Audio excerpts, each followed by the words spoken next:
சென்னையை சேர்ந்த அதிமுக பிரமுகர் ஜோசப் என்பவர் வந்து உயர்நீதிமன்றத்தில் மனு ஒன்று தொடர்ந்திருந்தாரு. அதில் பல்வேறு கேள்விகளையும் கேட்டிருந்தாரு. இப்போ அதற்கான மனுவை எதிர்த்து வந்து அப்போலோ நிர்வாகம் வந்து இப்போ பதில் மனு வந்து சொல்லியிருக்காங்க. இதனை குறித்த பல்வேறு தகவல்களை வழங்க காத்திருக்கிறார் நமது செய்தியாளர் டார்வின். டார்வின், சொல்லுங்க, இப்போ நம்ம வந்துட்டு இருக்கிற சொல்லிட்டு இருக்கிற இந்த செய்தியை குறித்து உங்க தரப்புல இருக்கிற தகவல்களை நீங்க பதிவு பண்ணலாம்.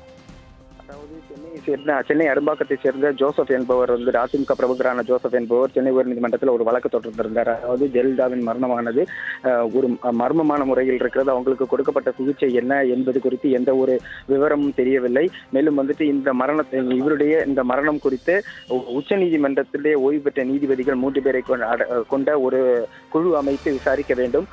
காரணம் என்னன்னா, இவர் வந்துட்டு சாதாரண ஒரு மனிதனாக இல்லை. காரணம் என்ன, ஒரு தமிழகத்தின் ஒரு முதல்வராக இருந்திருக்காரு. எனவே வந்துட்டு இந்த மரணத்துல பல்வேறு சந்தேகங்கள் கிளப்பப்படுகிறது. 75 நாட்கள் உள்ளே என்ன நடந்தது என்பது தெரியவில்லை. யாரும் பார்க்க அனுமதிக்கப்படவில்லை. எனவே இந்த மரணத்துல சந்தேகம் இருக்கு. எனவே இந்த 3 பேர் கொண்ட உச்சநீதிமன்றத்தில் ஓய்வு பெற்ற நீதிபதி 3 பேர் கொண்ட குழுவை அமைக்க வேண்டும் என்று கூறியிருந்தார். இந்த வழக்கு வந்துட்டு ஏற்கனவே வந்துட்டு பல கட்ட விசாரணையில நடந்தது. அந்த சமயத்துல அப்போலோ நிர்வாகம் வந்து தாங்கள் என்ன சிகிச்சை கொடுக்கப்பட்டது, மேலும் வந்துட்டு என்னென்ன நடைமுறைகள் பின்பற்றப்பட்டது குறித்த விவரங்களை வந்துட்டு பதில் மனுவாக தாக்கல் செய்ய தயாராக இருப்பதாக அவர்கள் தெரிவித்தார்கள். மேலும் சீலிடப்பட்ட கவர்ல வந்து அதை தாக்கல் செய்யவும் தயாராக இருப்பதாக தெரிவித்திருந்தார்கள். மேலும் வந்து மத்திய மாநில அரசுகளுக்கும் வந்து சென்னை உயர்நீதிமன்றம் உத்தரவிட்டிருந்தது ஒரு பதில் மனுக்களை தாக்கல் செய்வதற்காக. இந்நிலையில இந்த வழக்கு இன்று தலைமை நீதிபதி பொறுப்பு குலுவாடி ஜி ரமேஷ் முன்னிலையில வந்து விசாரணைக்கு வந்தது. அப்போது அப்போலோ நிர்வாகம் மற்றும் தமிழக அரசு சார்பில் பதில் மனுக்கள் தாக்கல் செய்யப்பட்டன.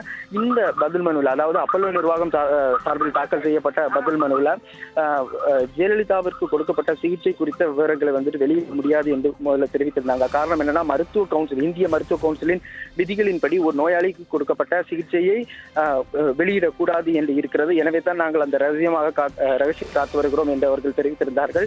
மேலும் வந்து ஜெயலலிதா கேட்டுக்கொண்டதின் பேரில், அதாவது அப்போலோ மருத்துவமனையில் அவங்க சிகிச்சை எடுத்துக்கொண்டிருந்த காலங்களில் அவர்கள் கேட்டுக்கொண்டதின் பேரில் தான் புகைப்படங்கள் எதுவும் வெளியிடப்படவில்லை என்று அவர்கள் தெரிவித்திருக்கிறார்கள். இந்நிலையில இதே போல தமிழக அரசு தாக்கல் செய்த பதில் மனுல எந்த மாதிரிப்பட்ட சிகிச்சை அதாவது யாரை வைத்து சிகிச்சை கொடுத்திருக்கிறார்கள், மேலும் எந்தெந்த மருத்துவர்கள் வந்து அவர்களை கவனித்திருக்கிறார்கள் உள்ளிட்ட விவரங்களை அவர்கள் தெரிவித்திருக்கிறார்கள். பிரியா, அதாவது இறந்தவரை வந்து கண்டிப்பா எந்திரிச்சு வந்து பதில் சொல்ல முடியாது. இருந்தாலும் இப்போ இந்த பதில் மனு வந்து திருப்திகரமா இல்லைன்னா மேல்முறையீடு செய்யறதுக்கான வாய்ப்புகள் இருக்கா?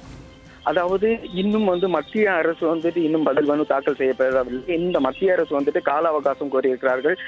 மத்திய அரசு சார்பில் பதில் மனு தாக்கல் செய்யப்பட்டு பலகட்ட விசாரணைக்கு பிறகு திருப்தி இல்லை என்றால் மனுதாரர் வந்துட்டு மேல்முறையீடு செய்வதற்கான வாய்ப்பு இருக்கிறது. பிரியா, உங்களோட தொலைபேசி தகவலுக்கு நன்றி டாக்டர்.